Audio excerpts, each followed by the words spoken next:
Hey everybody, Rhadamant here. Thanks for tuning in to Stationeers. So, this episode, I hope to make some progress on the pressurization of the base, but I wanted to throw out a little disclaimer before my comments fill up of why not IC Logic. So, here's the reason. I'm going to be doing this in all of the pressurization of this base in traditional logic chips and not IC Logic. I won't be using integrated circuits. And the reason for me is pretty clear. A, I don't actually enjoy MIPS. I had to take it as part of a master's course in software development years ago, and I found it boring. And I still find it boring. That really hasn't changed for me. B, it's not all that compelling. In this game, it's really not that fun to code in MIPS. I don't know. I kind of like the IC Logic. I like... it reminds me of the regular logic chips reminds me of Redstone in Minecraft, and the IC Logic does not. So yeah, that's sort of how I feel. But also, if you know how to do all of the pressurization of the base in MIPS code, you probably don't need this series as a tutorial. And if you don't know how to do the IC Logic, staring at me code IC Logic for an hour would be dreadful boring.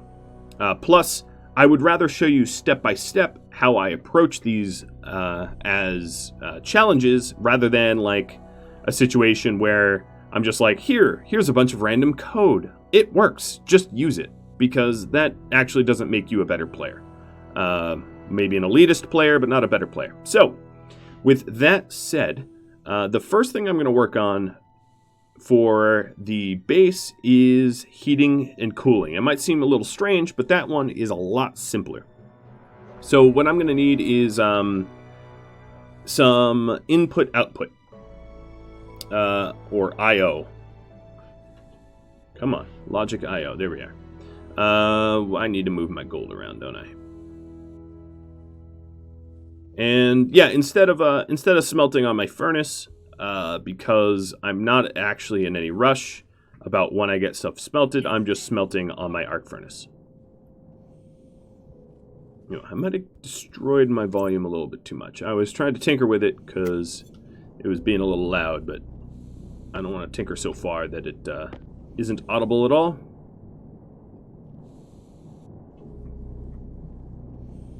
Alright, so the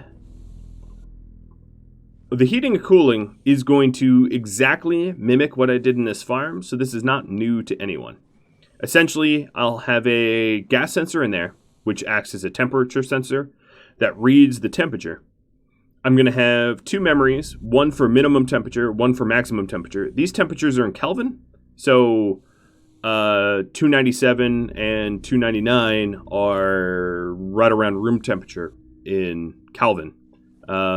And then we will compare, is the temperature above max or is the temperature below minimum? And then we will use math if these throw 1, turn on the cooler or turn on the heater. Very, very straightforward. And this can be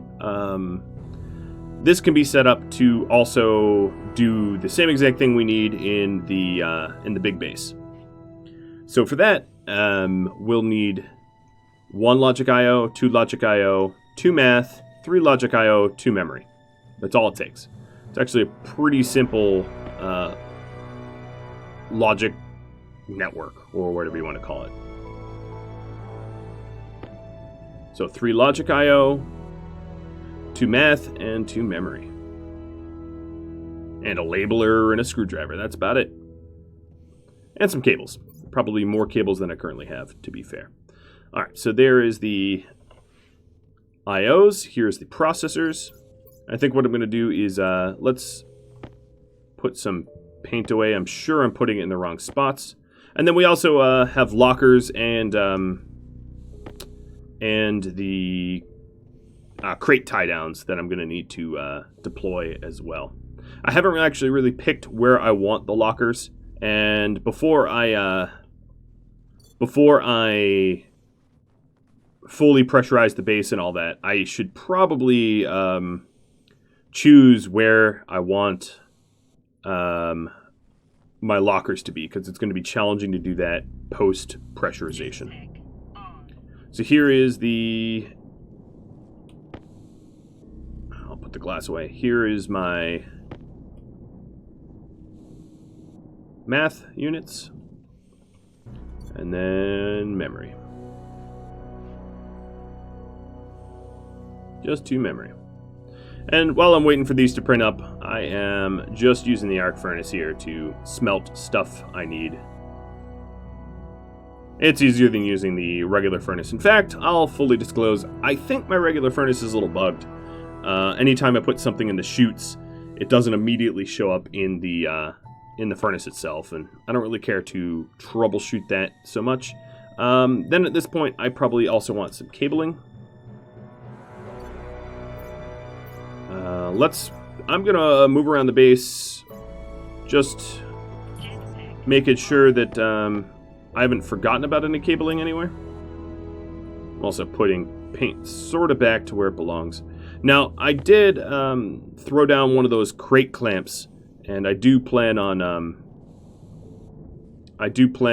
sort of clamping that down as well. So I gotta pick which one of these I want to move. I'll just move my paint cans. And eventually I want to clean up really everything. I don't want free-floating anything. Now there's some things that are going to free-float probably for a while, like the portable stuff that I've got going on. Can this fit underneath the stairs? It should be able to. The problem is sometimes when you grab the handles, they get flung. Come on. Consumable supplies. Alright, maybe that's a bad spot, so...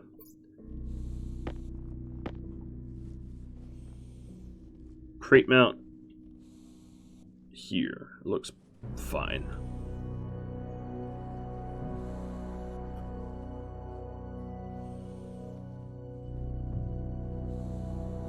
Alright, let it go.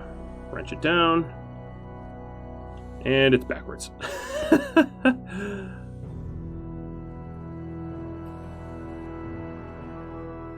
It's finicky, but once you have it set up, these won't move anymore. There used to be some bugs where, like, you could have crates disappear.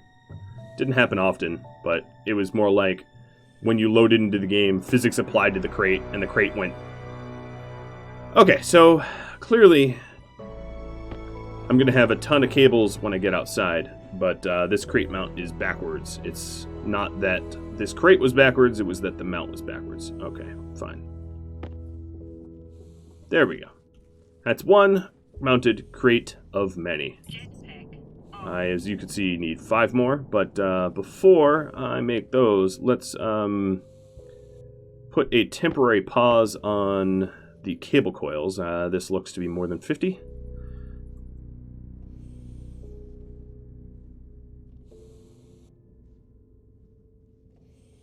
Yeah, definitely more than 50. That's okay, I needed a whole bunch of them, so. There are a few things in this game that you can never have enough of, and I would say cable coils are chief amongst them. I've never, ever looked at any amount of cable coils and going, oh, that's just too many. Well, no, that might not be true. I mean, I have been known to leave it running for a while, but haven't done that in this series. I've definitely learned my lesson in the past. So, we wanted crate clamps, right? So let's go ahead and do that. Find recipe. No. What is it called? Mounts. So that takes iron.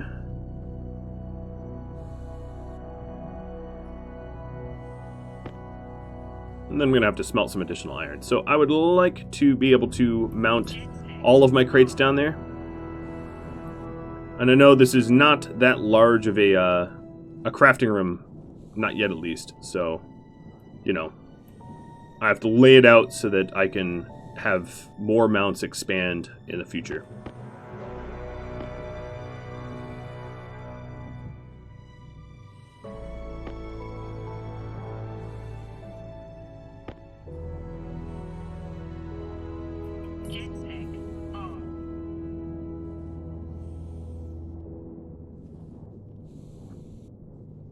Alright, so 4 more. And then before I do really any sort of true pressurization, I ought to get my lockers placed as well.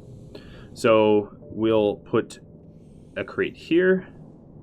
I'm going to put a crate here. There. That's where I'll lay it out. I can always move them in the future. I just wanted to tidy up my base a bit. Because it's getting messy out here. And being clean definitely has its perks when you're trying to organize things later on. Okay, that works. Now, for all of you that care about color coordination, I got your back.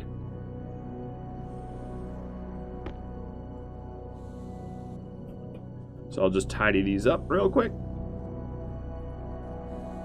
And then I might be able to actually make some space for all of the random walls and stuff like that I've got going on outside.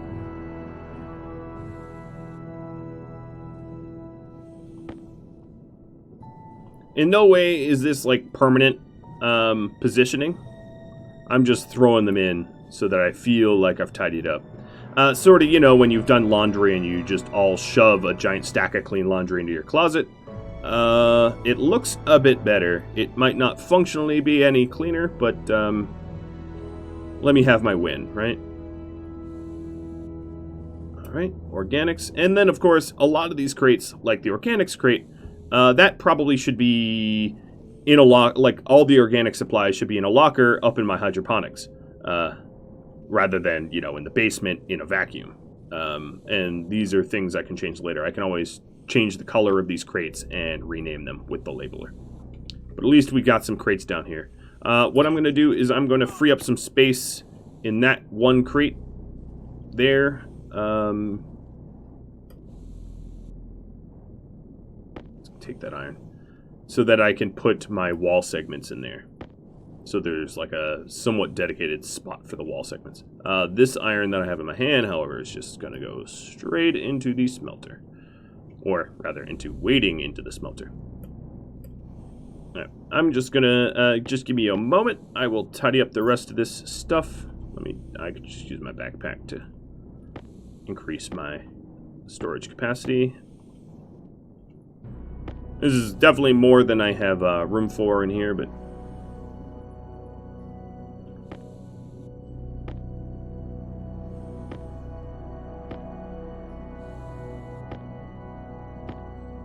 no, actually the logic I want to hold on to.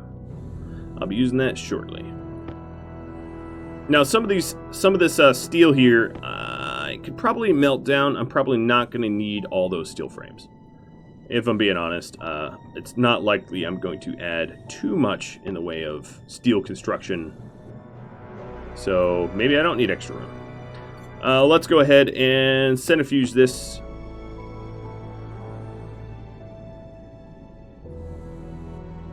And all the reagent mix that comes out, hopefully, is steel. There's still bugs with the centrifuge. But yeah, this reagent mix should be steel mix. I don't know why it's popping out in 10 like that. That concerns me a little bit.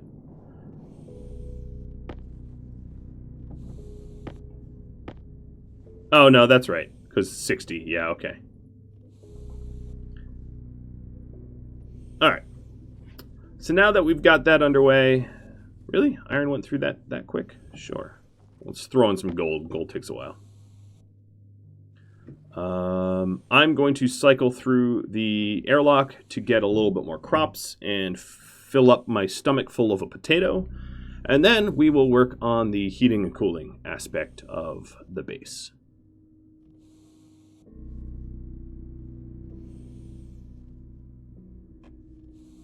Let's just do a quick analysis. We're good. 16 oxygen, 84 CO2. In fact, I could even take off my helmet here.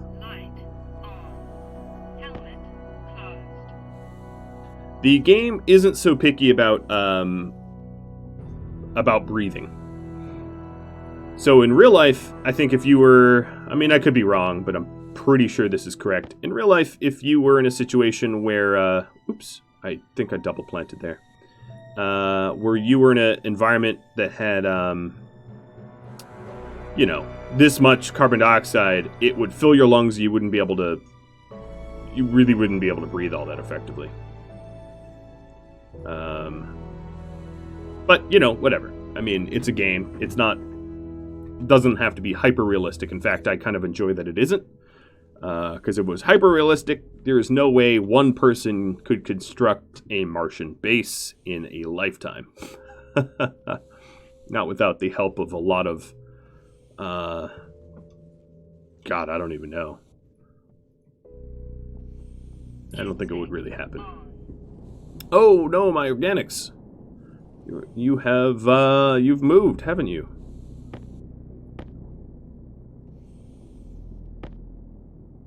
Alright, fine.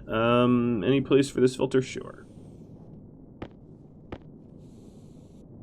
At least the soy stacks up a little bit higher. Alright, let's go get that potato, and then let's get coding with the logic. Hello, potato.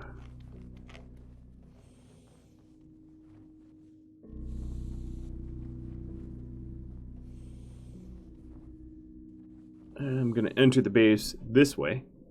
Now, there's actually a little change I wanted to make to this airlock that I will do after I finish the coding, because I don't want to get too sidetracked. But y'all are going to have to remind me to make the change. The change I wanted to do is to have two active vents. One active vent vents out to Mars, and one active vent vents back to the base. That way, if I open this door from the base, I can put the atmosphere that fills up this airlock back into the base, so as to not waste it. Or it could even vent, rather than vent back to the base, it could vent to pink to be refiltered or something. That would be fine too. That would avoid some overpressure situations anyway. All right, so here we are. This is where the core of our atmospherics is going to happen.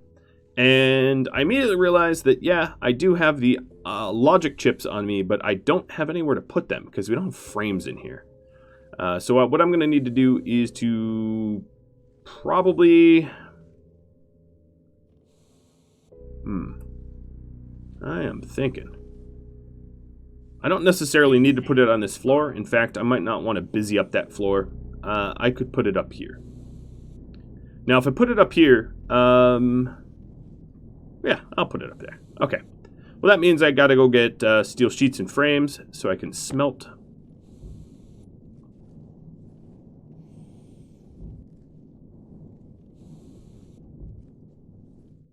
Now, I am filling... it doesn't really matter if I leak nitrogen into Mars. It's not a big deal.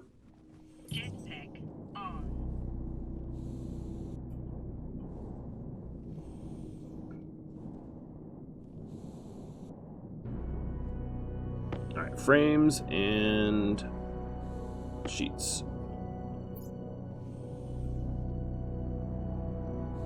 I don't know why the music keeps looping like crazy.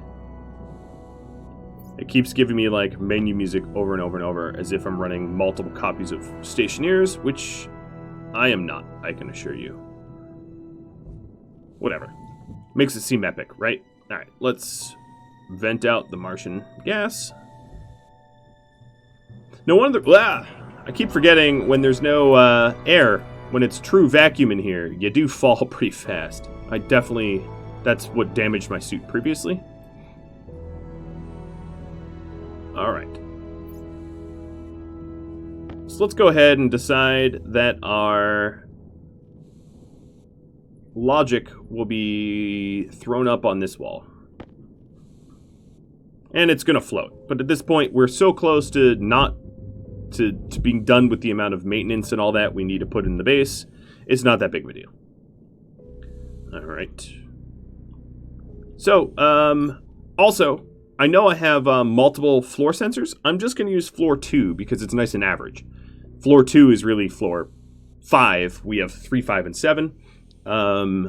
So this first reader here is going to be my...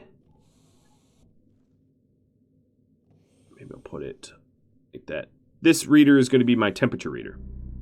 So let's label this so it does not get confused. HAC, HAC temp reader. All right. And then I'm also going to have to cut one of these cables because I want the color. So put the corner back.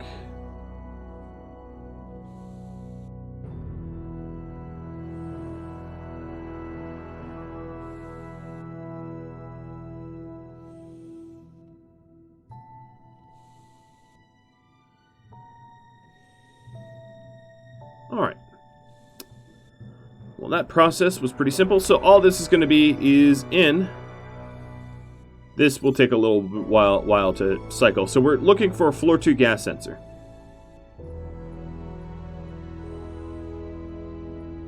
There it is, floor 2 gas sensor, and we're going to read temperature. And it should be 0 because we're in vacuum. I can leave this off though. All right, so that is step number 1, a little sensor. Now, the next thing I'm going to do is 2 memories. They're easy to hook up in this. Let's put them right side up.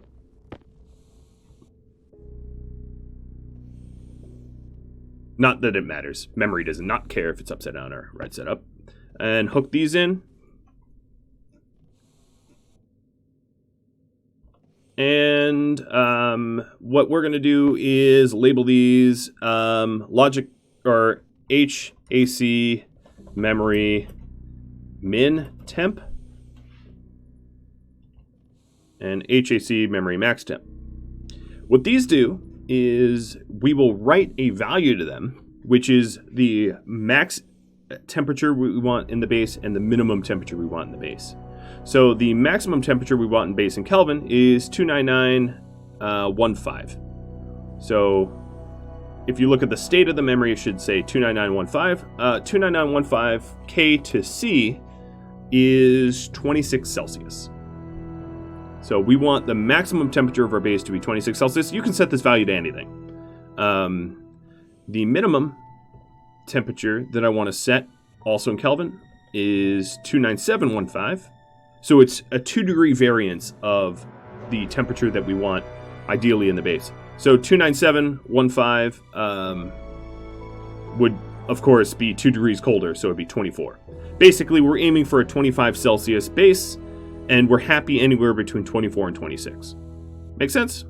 And then for all of my American friends, 25 C or Celsius in Fahrenheit is about 77 Fahrenheit. So it's a little warmer, a little bit warmer than the average American home might be kept at. Usually I try to keep my home at least lower than 75 or so, but it doesn't really matter. You can set these temperatures to anything you want.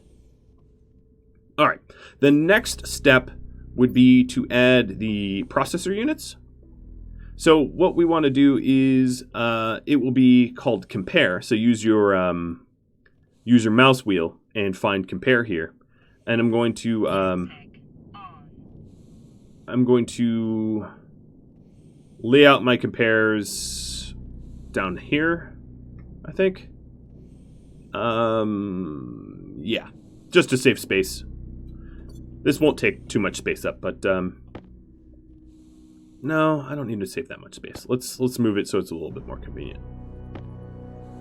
All right, so make sure it's compare, and we'll lay it out like this. And all this compare unit will do is compare the temperature that is reading with the memory. Basically trying to figure out, is it too hot? Is it too cold?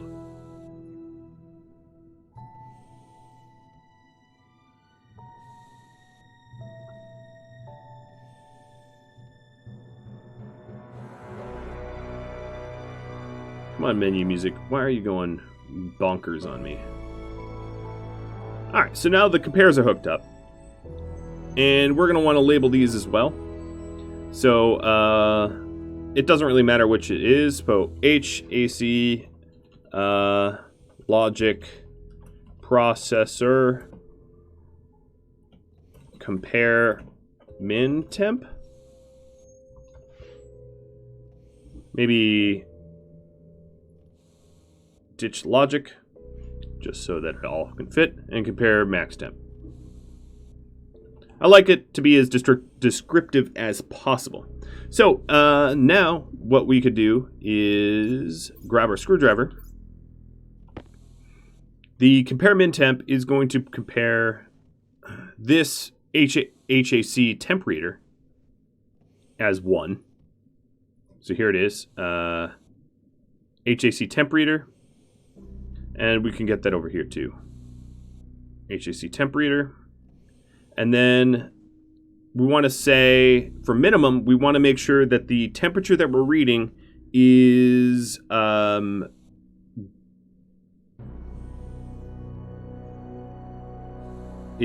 less, or the minimum. So this is the minimum temperature, right? So we're going to make sure that whatever we're reading here is greater than the min temp. So greater than. And now I have to find the HAC memory min temp.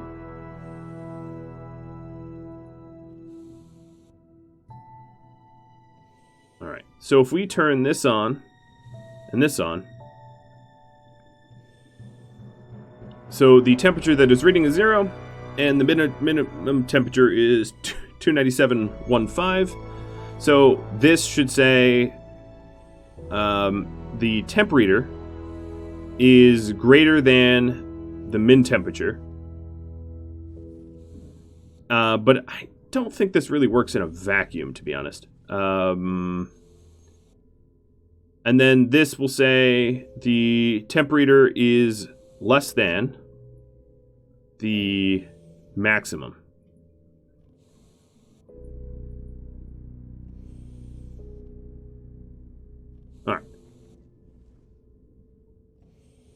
So this is the max temp, this is the min temp.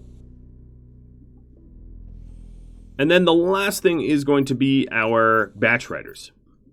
This is a little bit more complicated, and I'm actually going to need to grab heavy cables for this. So a batch writer writes out to multiples of one type of object.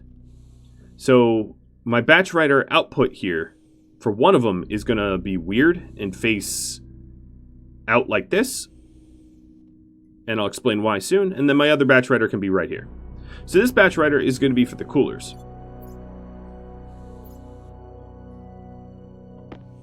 So HAC batch writer coolers.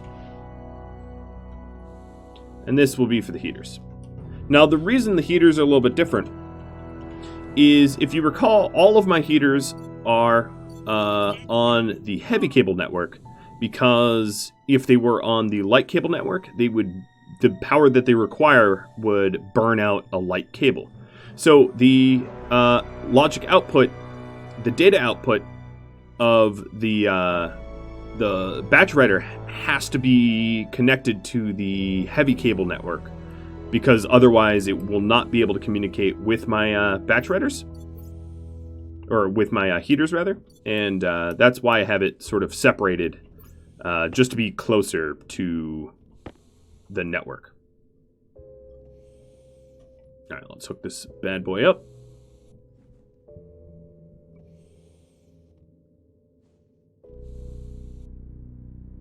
All right, so this cooler will take the max temperature. I think I did these backwards. The temperature is less than the max. Okay, let's rename these. So temperature is less. It should be temperature greater than the max, and temperature, yeah, greater than the max, and temperature, sorry, less than the minimum. All right, there. That's a little bit better. So what this is saying is if the temperature is less than the minimum, use heat. So we can even say that this is the compare min temp for heat.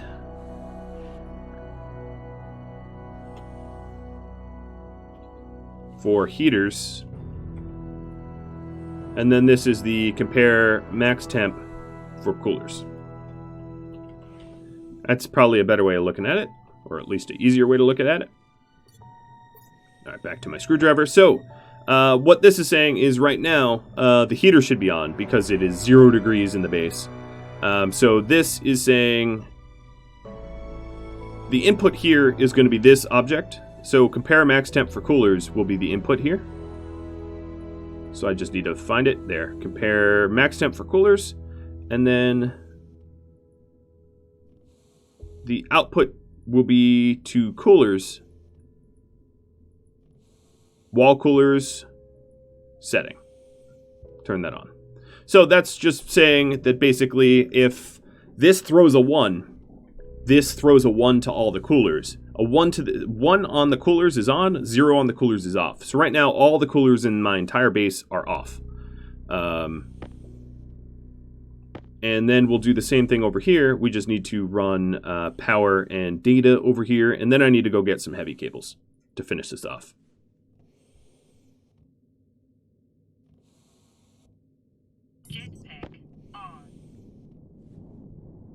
All right, so the input here is just like this one. Rather, just like this one, max temp for coolers. This will be min temp for heaters. And then the output, I can't hook up yet because I need the heavy cables. So I need to be able to get out of this labyrinth. But at this point, I can actually deconstruct these frames as our logic has been placed.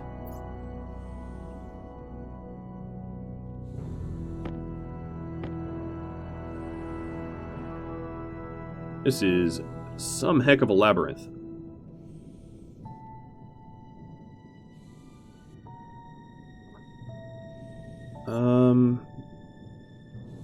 Beige, you're gonna have to move, I think.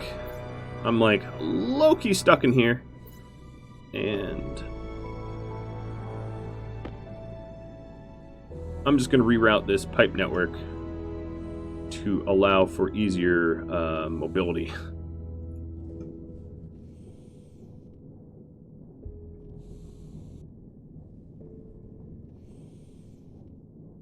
Why does it even... I guess it makes the hop so I can move too. Alright.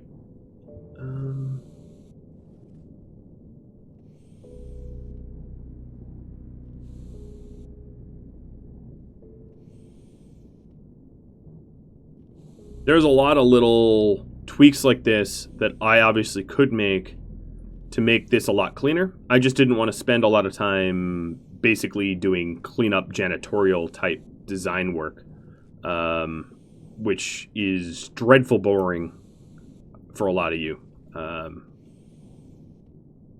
which is why I do it only when absolutely necessary. So obviously this cannot intersect the water tanks. We don't want to add pollutant to our water, so we'll steer this around.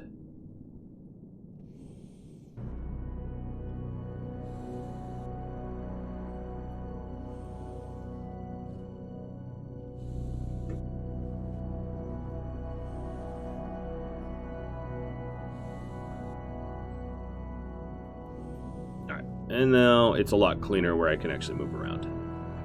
Perfect. All right, let's go get our heavy cables.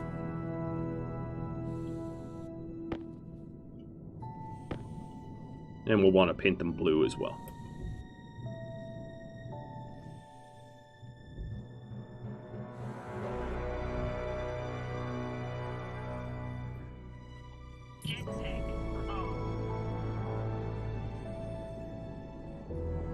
So they aren't in there, but let's continue smelting while that arc furnace isn't doing anything. Yes, I know that there's some gas that's being output that I'm not capturing.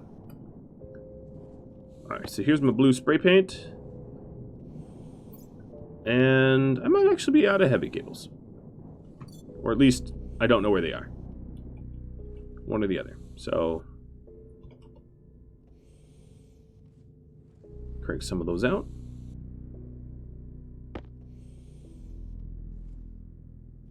Just taking a gander. I guess I didn't need another logic I/O.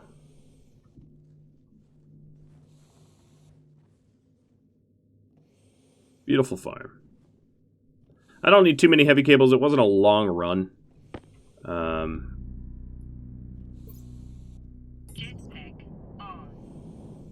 For me to get to the heavy blue network.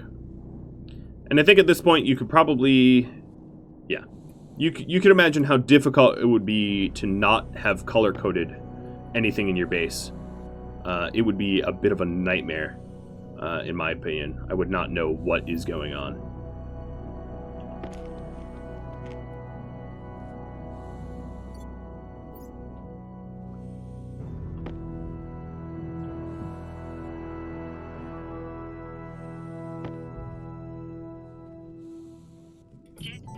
Now, if you're wondering, the doors here, although I can see through them, they're airtight. I did test that off camera, but I did test it. All right, up, up, up. And if you're wondering, it doesn't actually take very long for this maintenance bay to vent out all of the nitrogen that I'm flooding inwards because of the jetpack. It isn't much of a factor at all.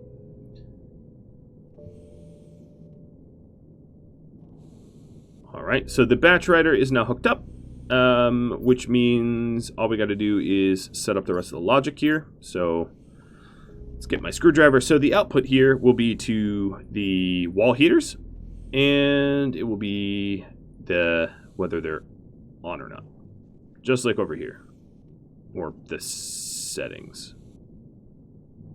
Input is min temp. So, right now, if this worked correctly, all of the wall heaters in the base should be on. I don't know if I can see a wall heater from here. But because the wall heaters are in a vacuum, they probably aren't drawing power as a result. They're a program that in... Oh, no, maybe they are drawing power. Well, let's see.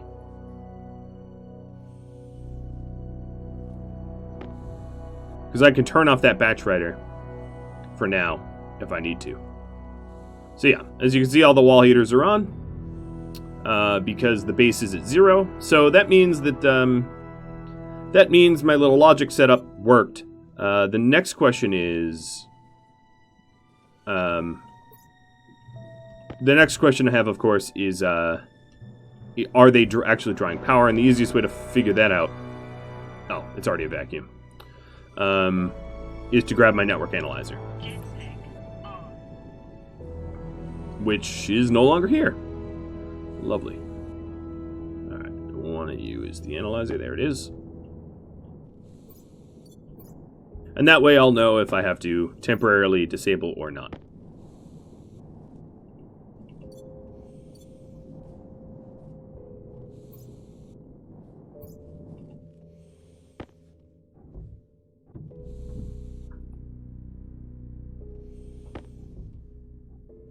Jetpack on. Okie dokie.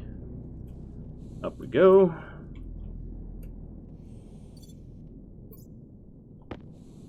And all I got to do is analyze the heavy network here, and no, the wall heaters are on idle. They're drawing 5 watts each. Because there's no atmosphere, I guess they are smart enough that they realize there's no atmosphere to draw, to heat up. They don't even turn on. Now, even if there was micro atmosphere, they would flip on. But here is my HVAC, or HAC, not V, it's not the ventilation, but here's my HAC logic network. Beautiful, right? I rather like it. Alright, we're gonna go and switch this. I'll keep the network analyzer on me. So the next bit, if you're curious, and this will be probably next episode because I'm just about out of time, will be the logic network for the gas mixing and pressure. The pressure part of the logic is going to be very much like heating. It's going to be like minimum pressure is 100, maximum pressure is 102 or something like that. And then it will have logic to ramp up or down the amount of pressure that we have. I might even use back pressure regulators. I think I'm going to use vacuum pumps, but I haven't really made sure. And then the gas mixing is going to be the same thing. It's going to be, we want, 20% oxygen. So at 18, ramp up the oxygen. At 22, lower the oxygen, etc., etc. But now we don't want to fall. I keep forgetting that this is vacuum, and you fall pretty quickly. So yeah, we've done that. I would say I have enough time left in this episode to do the little vent thing I wanted to do. So let me just hook that up. So the idea would be to have an ability to two different vents. One vent is to get rid of the gas in the airlock, and the other is to conserve it. Or even, we could just hook it up to always conserve it. That's actually not that complicated of a mod to change. And that way, yeah, if it's Martian gas, like big whoop, we conserved it. Another thing I'm curious about, I'm trying to peek through the windows here, is how much CO2 I have. Okay, I only have 502 kPa. And that's because we won't need a whole lot of CO2, but that's because my emergency vacuums are on, so we're not actually adding any CO2. Alright, that's fine. So let me do this little modification here. That will take a little iron. I'll take some pipes.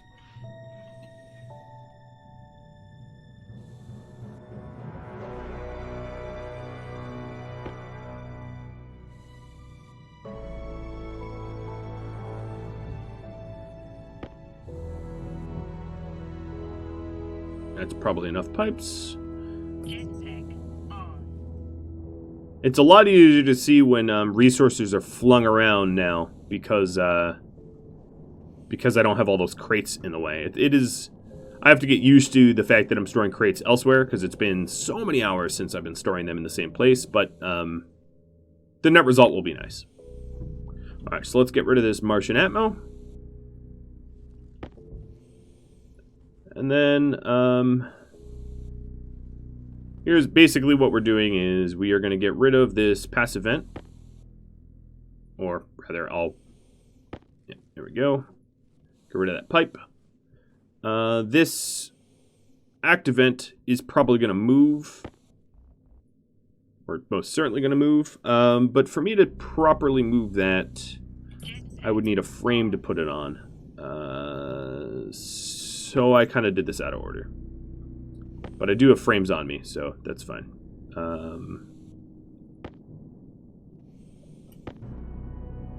I have frames on me, but I need to break this wall here. Let me close that airlock door. Because this is Martian atmo now. So it would be a good idea to not take too long to add this frame.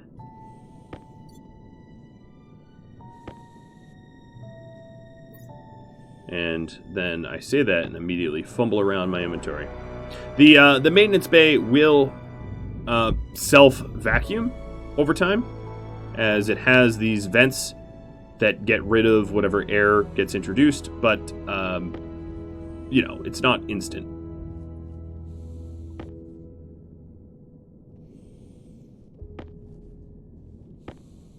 So changing this up just a tad requires a whole lot of modifications, but that's okay. So this active vent is, let's just...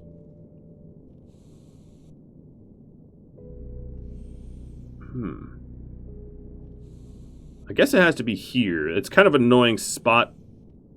I could be on the roof, actually. Oh, I could have done it up there. Yeah, that would make even more sense. So let me Let me screw even more of this base up. Because this is, again, Martian Atmo.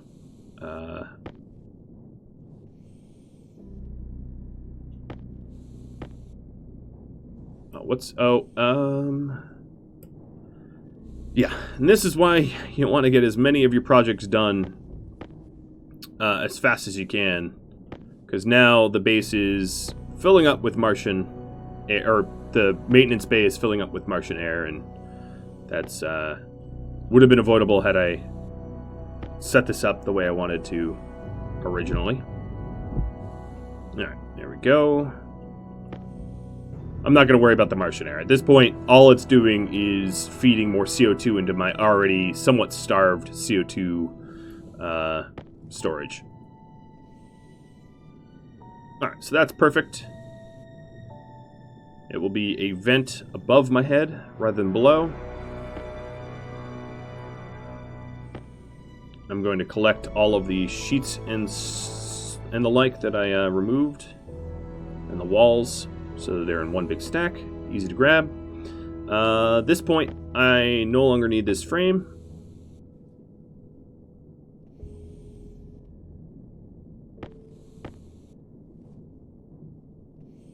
And we can put,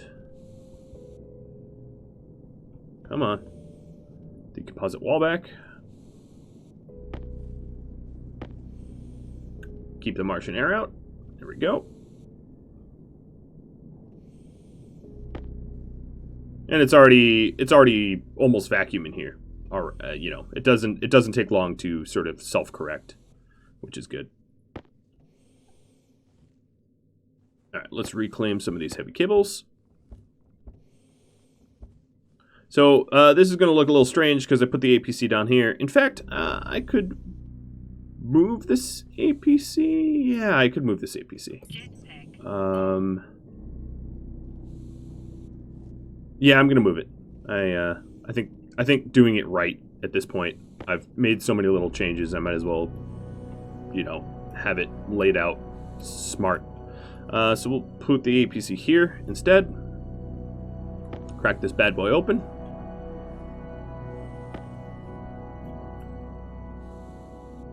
Add the large battery. Let's go ahead and remove a lot of the extra cables that I did not need.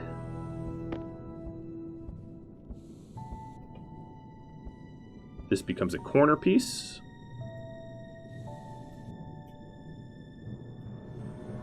And then this is the same trunk, just higher up on the trunk.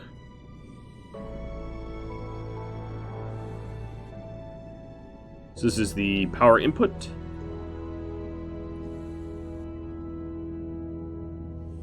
And then this just goes straight to the vent. So the vent here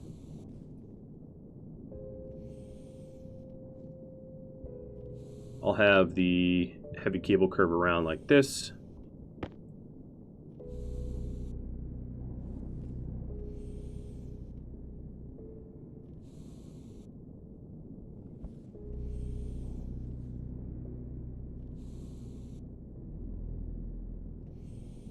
It's not, it has to snake around a bit, but, you know, it's fine.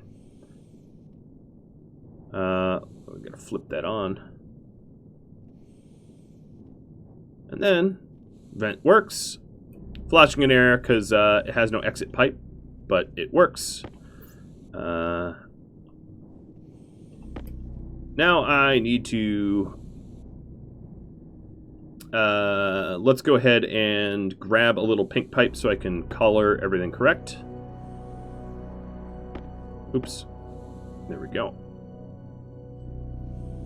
And then the active vent here now goes straight into filtration. Well, almost. There we go. Perfect. Now whatever gas gets pulled out of here is not lost. It gets conserved.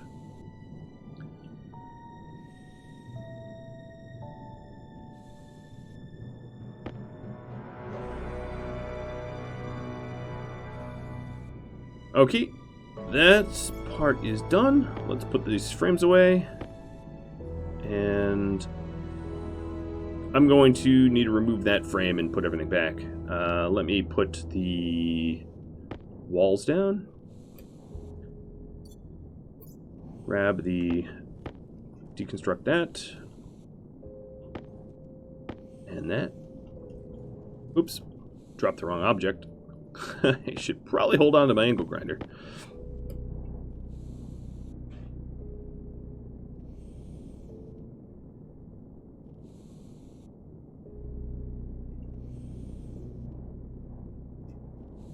Alright. And I have one less, one fewer, or whatever you want to call the walls that I don't need, I guess. Oh, you know, I could put it on the ceiling here. Maybe that's where it was. Just to make this look nice. Okay, so now this airlock here filters the gas rather than destroys the gas, which is a nice change. That way, when we exit from within the base, the gas that's in the airlock isn't lost. It isn't destroyed or vented out to Mars. Basically destroyed, for all intents and purposes. That is destroying it. All of this extra stuff I've got, I'll put away. My heavy cables I'll put away. And that about sums up what I'm going to do this episode. So we did the heating and the air conditioning. And next episode is likely going to be at least some of the gas mixing and pressure. I don't know how much of it I'll be able to do.